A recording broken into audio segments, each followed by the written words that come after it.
নমস্কাৰ বন্ধুসকল, মোৰ ইউটিউব চেনেললৈ আপোনালোকক স্বাগতম জনাইছোঁ। আপোনালোকে চাই আছে পৰমা জ্ঞানম ইউটিউব চেনেল। আজি আপোনালোকক দিবলৈ ওলাইছোঁ আজিৰ দিনটোৰ ইতিহাসৰ পাতত থকা সমলবোৰ। আপোনালোকে চাই থাকক। আজি 10 আগষ্ট 2006 চনৰ আজিৰ দিনটোতে শ্ৰীলংকাত তামিল বিদ্ৰোহীৰ ওপৰত সেনাই অভিযান চলোৱাত 50 জন নাগৰিকৰ মৃত্যু হৈছিল। 1995 চনৰ আজিৰ দিনটোতে প্ৰসিদ্ধ ভাৰতীয় লেখক হৰিশংকৰ পৰছাইৰ পৰলোক প্ৰাপ্তি হৈছিল। তেখেতে ব্যংগাত্মক আৰু মনোৰঞ্জনাত্মক লিখনিৰে সমাজক সংস্কাৰমুখী কৰিছিল। তেখেতে বসুধা নামৰ এখনি সাহিত্যিক পত্ৰিকাও প্ৰকাশ কৰিছিল।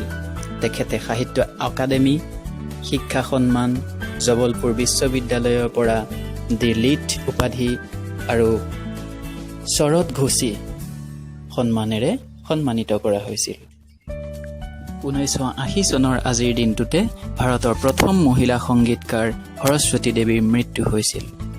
এখেতে 1930ৰ পৰা 1940 দশকত হিন্দী চিনেমাত কাম কৰিছিল।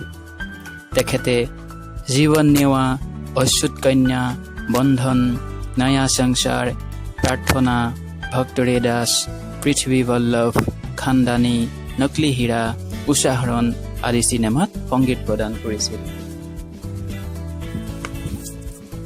1894 চনৰ আজিৰ দিনটোতে দেশৰ চতুৰ্থ ৰাষ্ট্ৰপতি বৰাহগিৰি ভেংকটগিৰি অৰ্থাৎ বি গিৰিৰ জন্ম হৈছিল।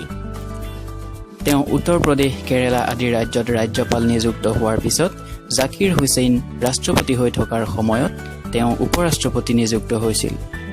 এখেতক দেশৰ সৰ্বোচ্চ সন্মান ভাৰত ৰত্ন প্ৰদান কৰা হৈছিল। 1860 চনৰ আজিৰ দিনটোতে প্ৰখ্যাত সংগীতকাৰ বিষ্ণু নাৰায়ণ ভাটখাণ্ডেৰ জন্ম হৈছিল। ভাৰতীয় শাস্ত্ৰীয় সংগীত পদ্ধতিত বিষ্ণু নাৰায়ণ ভাটখাণ্ডেৰ অনবদ্য অৱদান 1757 চনৰ আজিৰ দিনটোতে তুৰ্কীয়ে ৰুছৰ পৰা স্বতন্ত্ৰতা লাভ কৰে।